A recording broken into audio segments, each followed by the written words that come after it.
Assalamualaikum, salam jumpa. Bersama saya, Syed dan Johnson. Sekali lagi Malaysia di Persimpangan bersempena dengan PRU ke-15. Johnson, hari besar hari. Nama naik di mana? Nama siapa? Nama Johnson kalau ada nama. Nama di sini lah. Di sini je. Kita tak bertanding ya. So, perkembangan hari ini hangat. Di Tenung pun ada kekecohan sedikit. Tapi nanti kita bersama tentang untuk menceritakan di sebalik tabir dan juga menilai perkembangan hari ini. Okay. Who's our guest today? Definitely, I think our guest is the best person to speak about this today. He's a professor of Asian politics. He's from University of Tasmania. Well, actually, he's based in Sarawak, to be specific. Okay. And he's appeared on many shows. It's an honor for us to have him, actually. So, without further ado, let us invite Professor James Chin on. Hi, James. Good evening from Kota Kinabalu.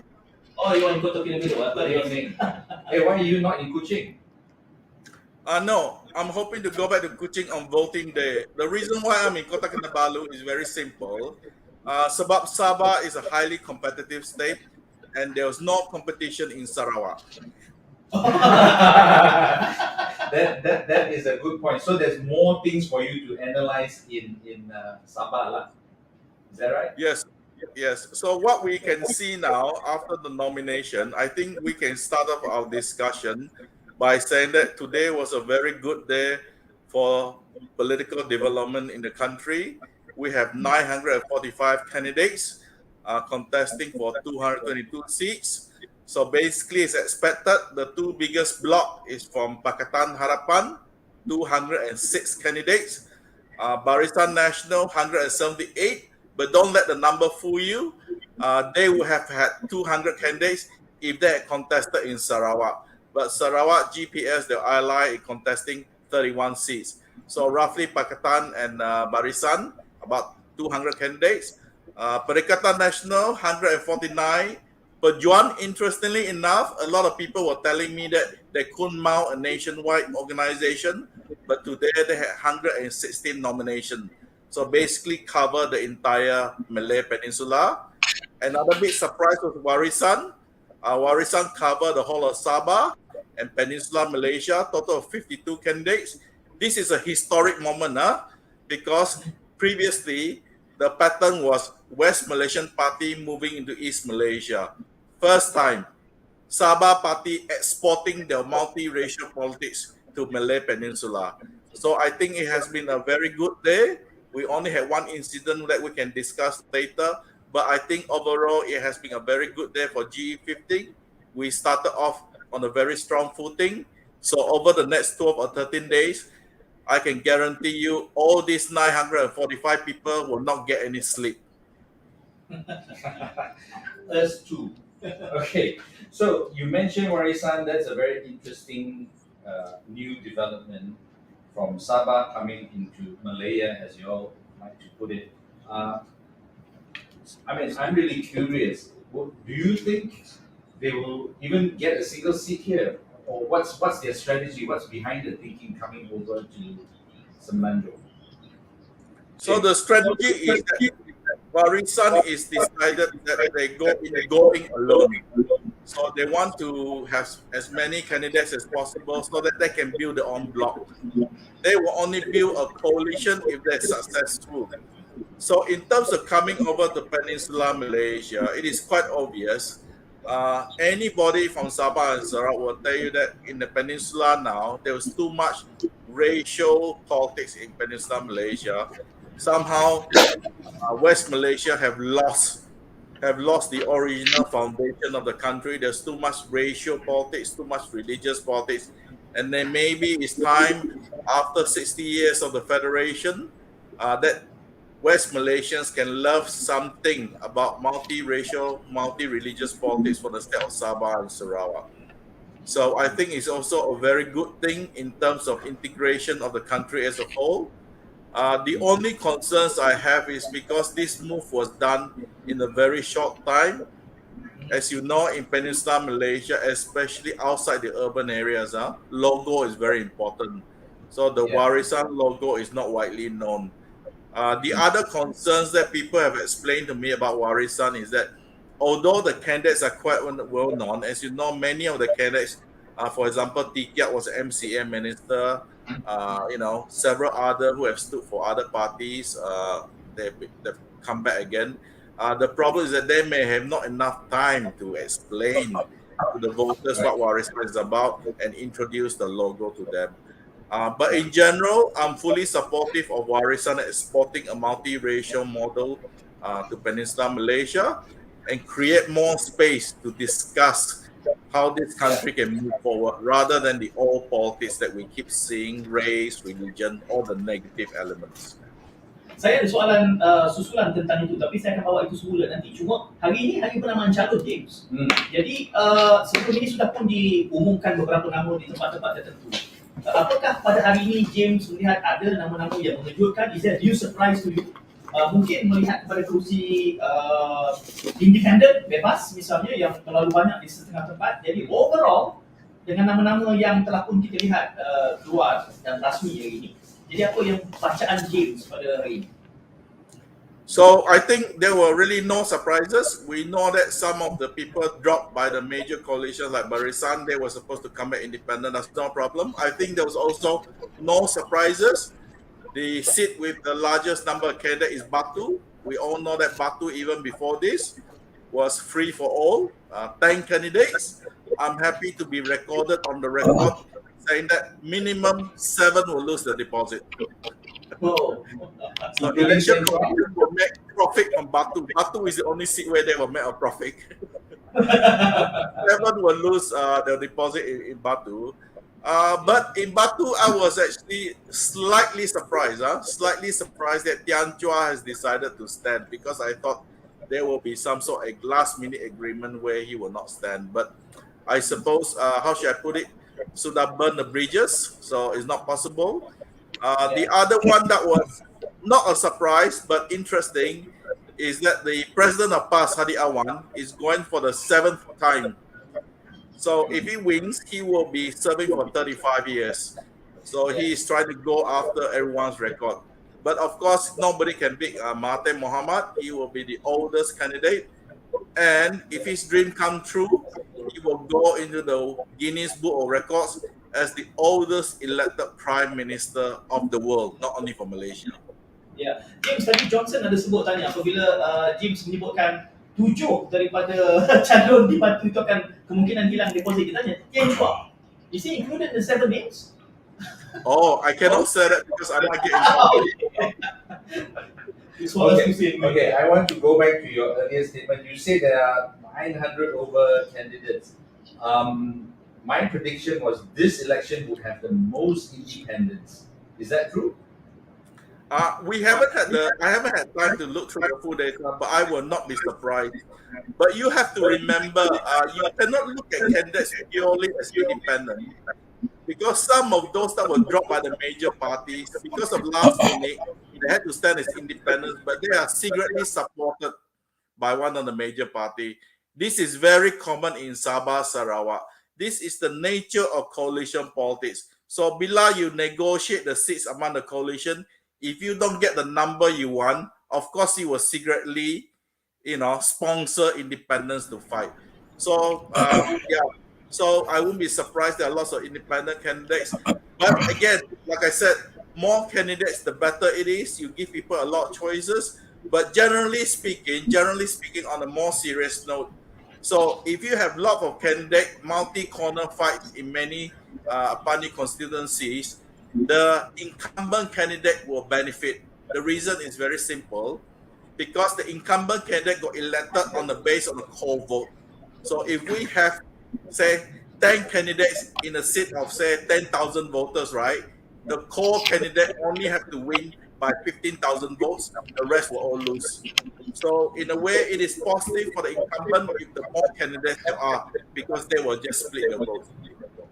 James, I would like to challenge that perspective or that view. I mean, number one, if the incumbent did a bad job as an MP, or the incumbent candidate was a fraud, right? For example, Zuraida in Ampang, and also going back to what you said earlier, because you said there's not enough time for new candidates or independent candidates to get their message across. Nowadays, with so many new, especially young voters, and social media, TikTok especially, don't you think that, if the candidates are good, they can reach their voters easily through social media and overcome that issue?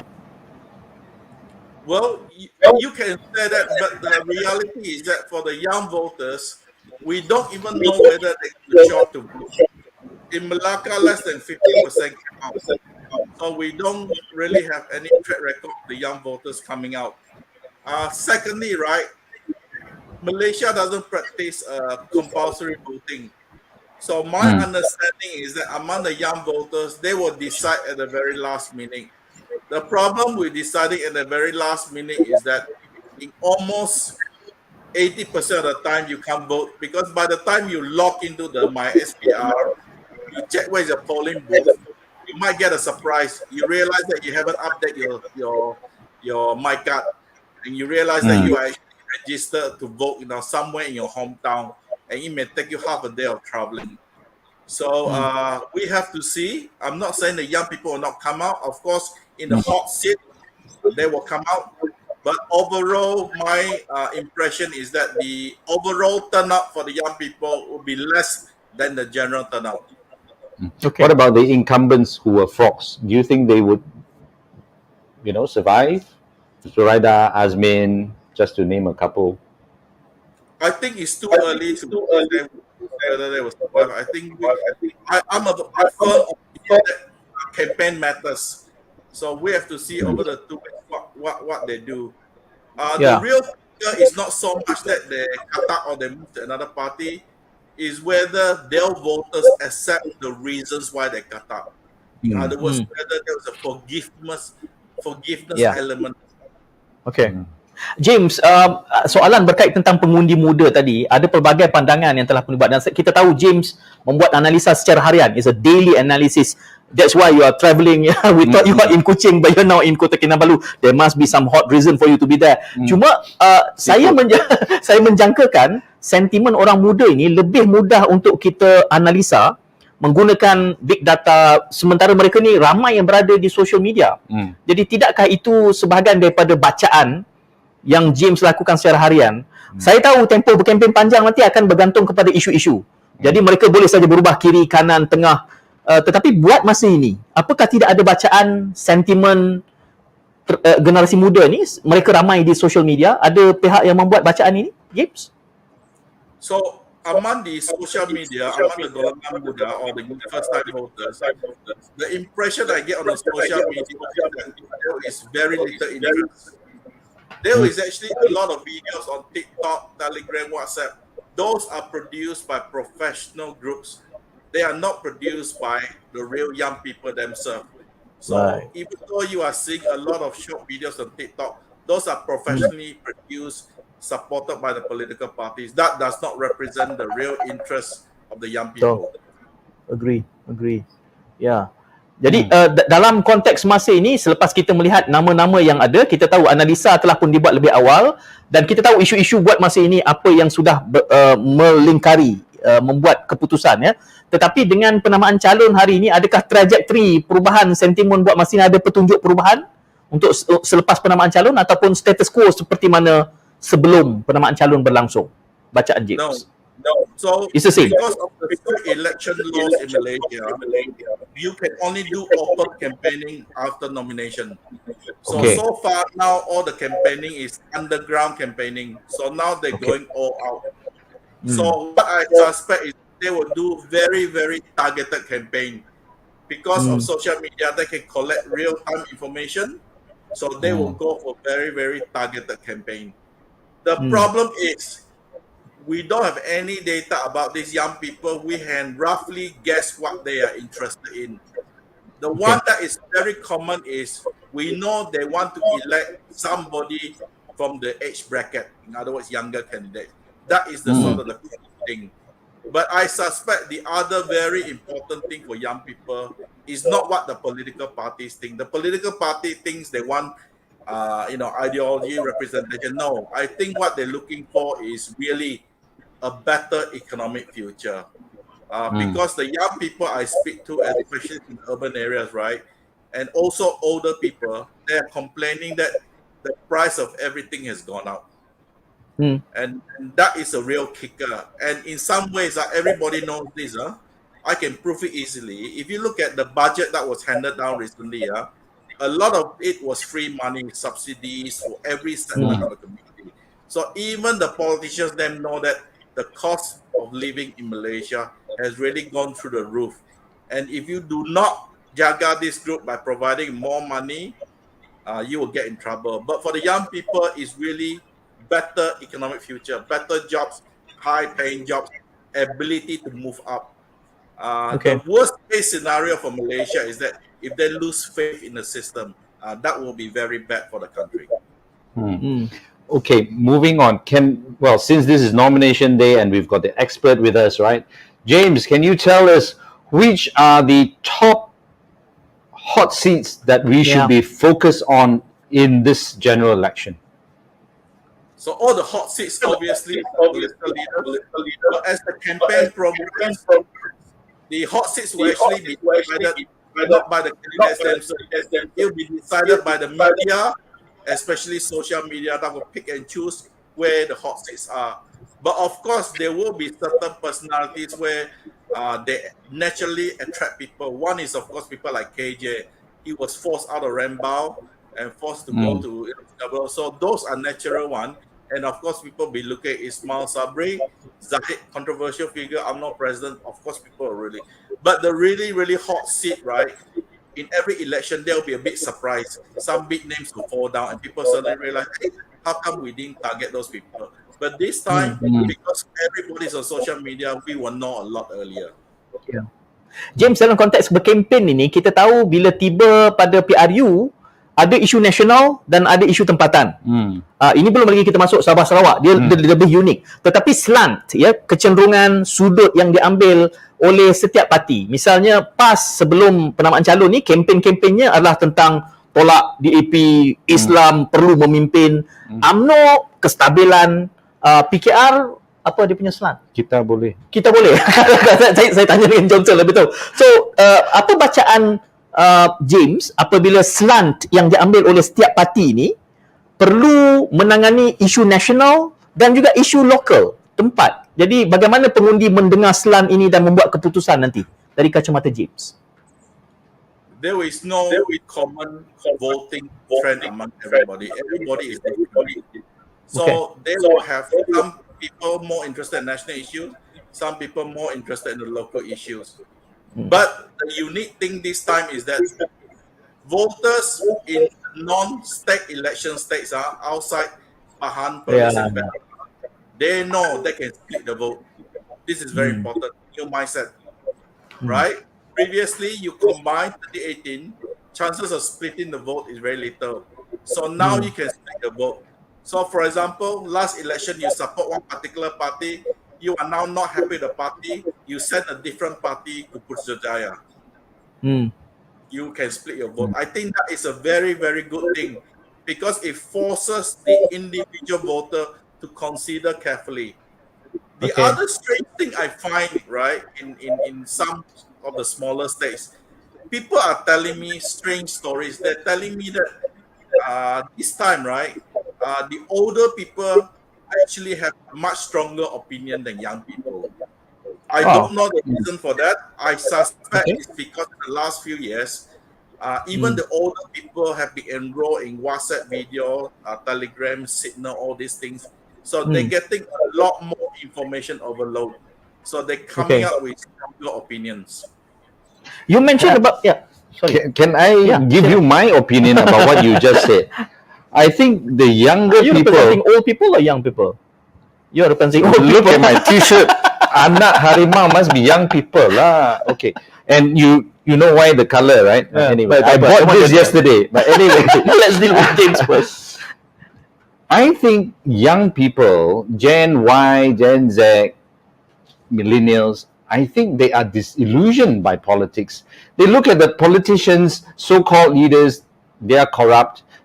some of them are completely incompetent. So I mean, to them, why even bother? So I think that's the real reason. It's not because the old people are more interested. Of course, they're more politicized now. They've seen the whole sea change in the landscape, but I think the younger people are just so disillusioned. Don't you think, James? I think there's a strong element of why there's a social media campaign boycott, and that one is mainly targeted as I mentioned earlier, I expect the turnout rate for young people, even before the campaign start, to be lower than the general turnout. That is sort of an international benchmark thing. So it's a whole host of issues. They may be unhappy, disillusioned, or what you call it. But generally speaking, I'm of opinion that their turnout will be lower than the general turnout. Apa yang James jelaskan tadi, when you mentioned that you find a bit strange in a smaller state, ada beberapa istilah situ saya mungkin nak minta James jelaskan. Bila kata smaller states, adakah bermakna bigger states sentimennya berbeza? Kerana James sebut tadi, di smaller states, generasi tua mempunyai pandangan yang lebih kuat terhadap isu dan parti berbanding generasi muda. Berarti berbeza antara negeri besar dan negeri kecil. How do you define small states, big states ini? Okay, so let me explain myself. When I talk about the smaller states, I'm talking about the small states that I've visited, people that I talked to. I haven't had a chance to go to some of the big states. The only big states I've been is Selangor, but that is really federal territory. So normally when you define big and small in the Malaysian context is how big is the constituency. So as you know, right, in Malaysia, we have a problem with the constituency. Urban constituency, the vote is less in value compared to the smaller states. So the smaller states, the impact of these people with strong opinion is much stronger. Now, the other good news I have is that in all the places that I visited, right, there is no more thought of afraid of COVID. We will not come out. That thought has disappeared. So we have to ask carefully whether the health ministry will issue alert.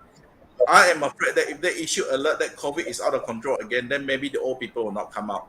So I'm hoping, fingers crossed, there is no COVID issue because we really need everybody to come out to vote. Kita ada 4 minit lagi dengan James, tapi saya nak tanya soalan ini, saya kena mencelah. 1 minit. 1 minit lagi. Perak. Langkah Perak. Apa bacaan James? Apa yang berlaku di Perak nanti ni?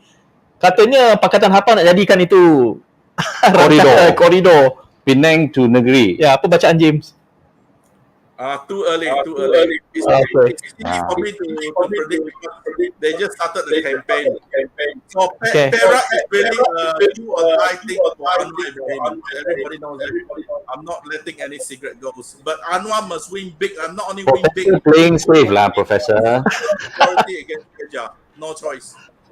What you're saying Anwar cannot win in Perak? Who? Me? Anwar, I think he will win Tambun. I think he will win. But whether they can win the whole state, state government, that's a different story. Okay. Right. Alright, so we have to let you go, James. You're going to have an appointment soon. Terima kasih banyak. So harap datang lagi. You need to become our resident panel. Yes. And when you come over to Semenanjung, please come into the studio so we can talk in person. We don't announce publicly where our studio is. But we'll bring you close eyes coming to the studio. Okay, James. Take care. Thank you very much. Stay safe. Bye. Okay. So, lama mana Johnson kenal James? Oh, wow, this one. I tahu I kenal dia sejak dulu. Tapi tak ingat bila saya kali pertama terlalu lama berkawan. Okay. No, I have a problem with my tak apa. Kita tak sempat tadi dengan James untuk bertanya tentang perkembangan di Tenom. Sebab dia ada di Sabah. Jadi kabarnya ada calon. Kita boleh kongsikan video ini kira paling hangat hari ini. Hari ini. Jadi ada kandidat, ada calon yang dikatakan pencalonannya telah ditolak oleh SPR. Namanya tidak tersenarai. Jadi penyokong-penyokongnya sudah pun memberontak. Jadi kita kongsi sedikit ini apa yang berlaku tadi.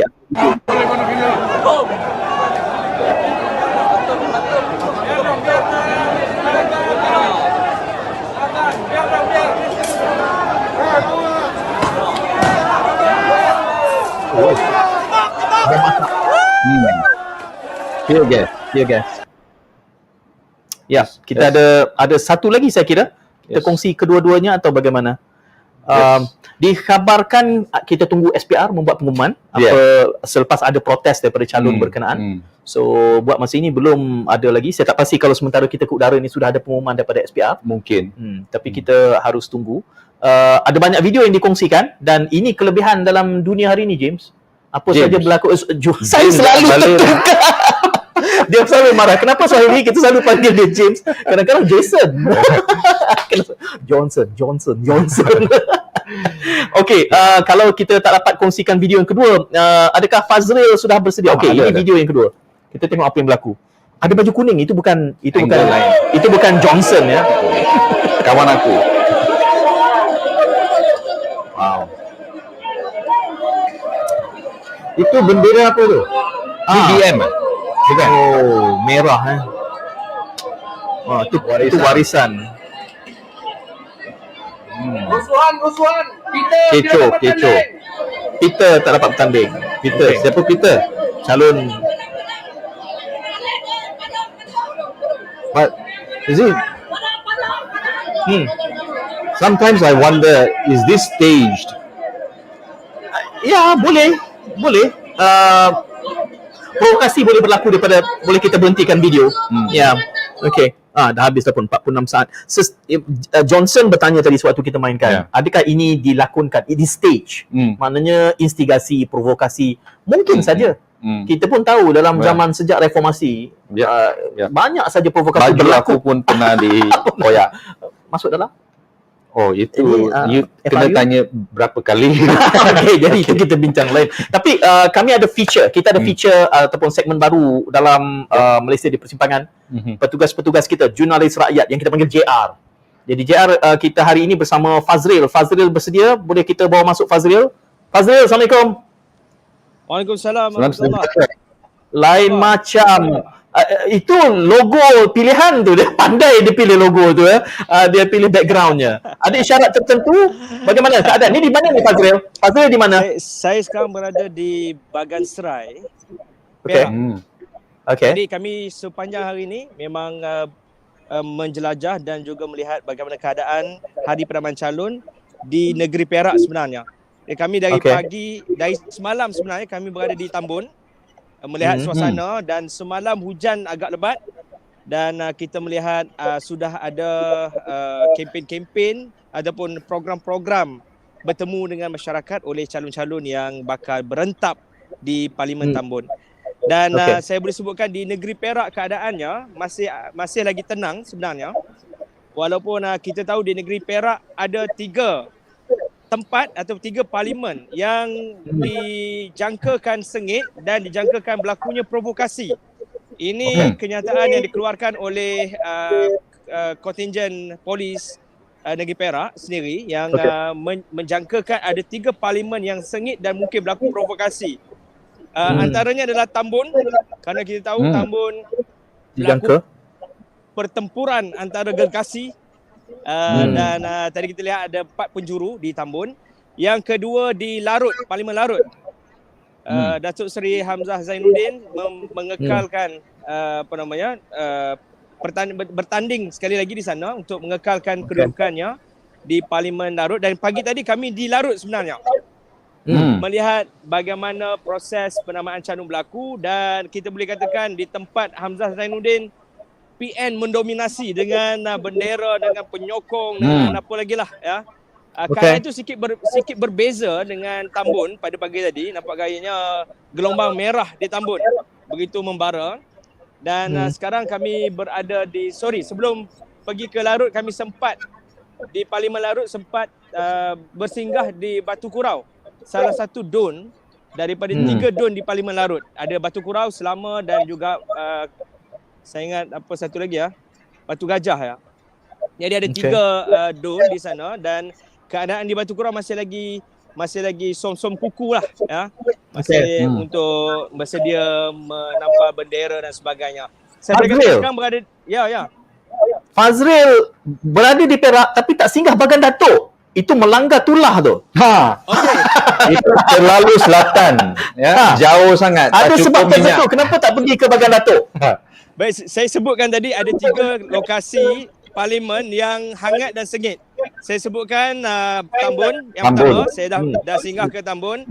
Yang Okey. kedua Larut dan kami dah singgah ke Larut. Dan yang ketiga menurut IPK Negeri Perak memang Bagan Datuk sengit dan akan menyebabkan provokasi mungkin berlaku di sana. Kenapa tak singgah Bagan Datuk? Sebab rut perjalanan kita dari utara. Nasib baik ada alasan.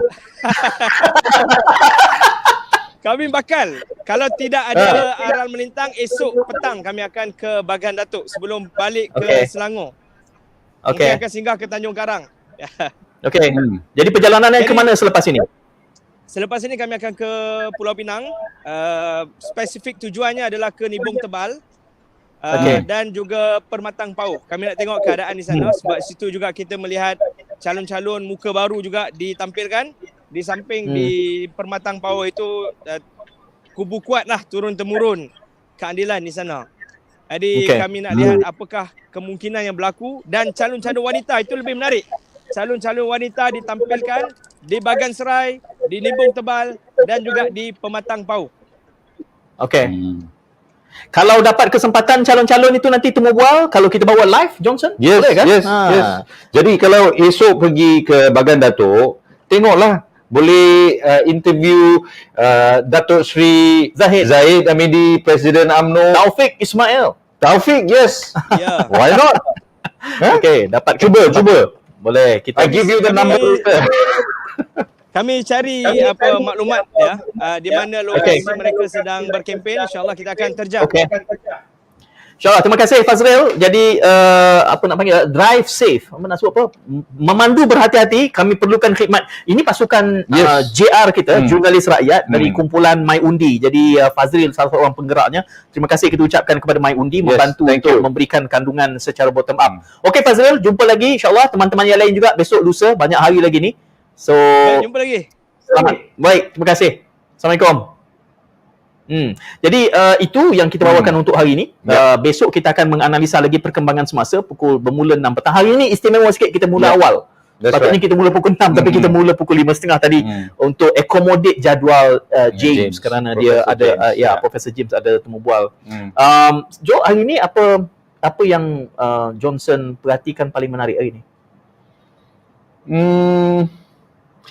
Yang saya I find it funny. If you read Malaysia Kini today, ada 2 calon yang ada nama pelik sikit. Ada baca. Ada baca.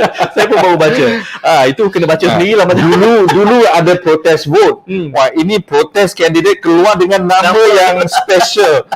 Mesti baca. Okay. So kalau kita sebut ni nanti dia akan namanya dia. Jadi itu menarik juga perkembangan hari ini. Setiap hari kita akan laporkan beberapa perkembangan dan kalau anda juga ada bahan yang ingin dikongsikan, boleh meng-email kami. Kita akan kongsikan alamat emailnya di bawah ni, ada juga talian. Serta siapa yang anda fikir boleh kami bawa dan anda ingin dengar. Bahkan bertanya soalan. Dan saya pun nak tambah lagi. I want to add, because we are not experts and we don't know everything. In fact, we spoke about this yesterday after the show. Why are so many people running in Batu? Betul. Can any of you give us the answer? Put it in the comments. The best answer might get something special. Wow, ada penaja nampaknya kita punya rancangannya. Terima kasih banyaklah. Terima kasih kita ucap pada funder kita. Itu cabaran yang diberikan ataupun persoalan yang dikemukakan oleh kami. Setiap kali selepas rancangan kita berdebat untuk kandungan besoknya. Dan semalam kita tak jumpa jawapan kenapa semua minat sangat Batu. Yeah, that's right. But before we talk about tomorrow's show, can we have the Raswa Busters video? Very interesting video. Okay. Jadi kita akan mainkan ini semangat. Sebab semalam kita agak tegang bincang tentang rasuah dan juga PRU ke-15. And we gave our guests a hard time. Walaupun mereka bukan calon, kita kongsikan video Raswa Busters.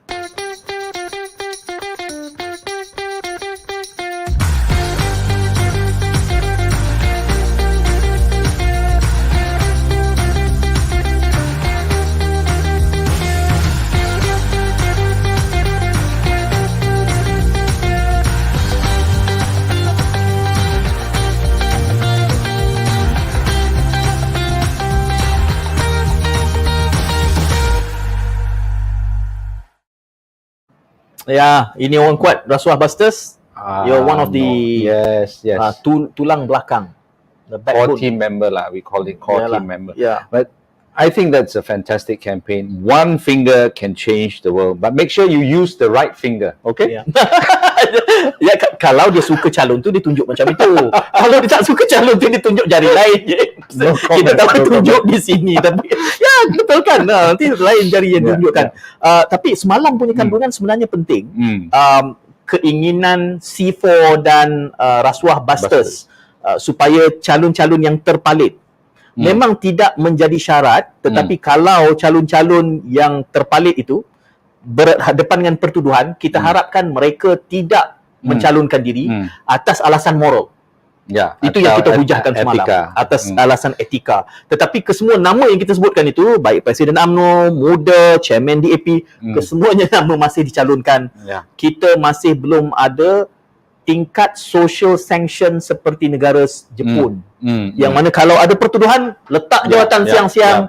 Kemudian kalau dibersihkan, datang semula. Kita belum ada, belum tiba peringkat itu lagi. Similar to the Nordic countries, right? Betul. Norway, Sweden, they will do that.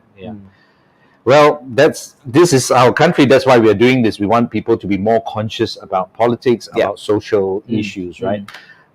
Who do we have tomorrow? Besok buat masa ni kita ada Akram Shah dan kita cuba mendapatkan beberapa nama yang kita undang. Sebenarnya menarik juga nama-nama yang kita undang tu, tapi belum ada pengesahan. Jadi nanti kan kita sebut awal-awal, nanti kan ada masalah pula, kita tunggu. Kami akan maklumkan dari semasa ke semasa.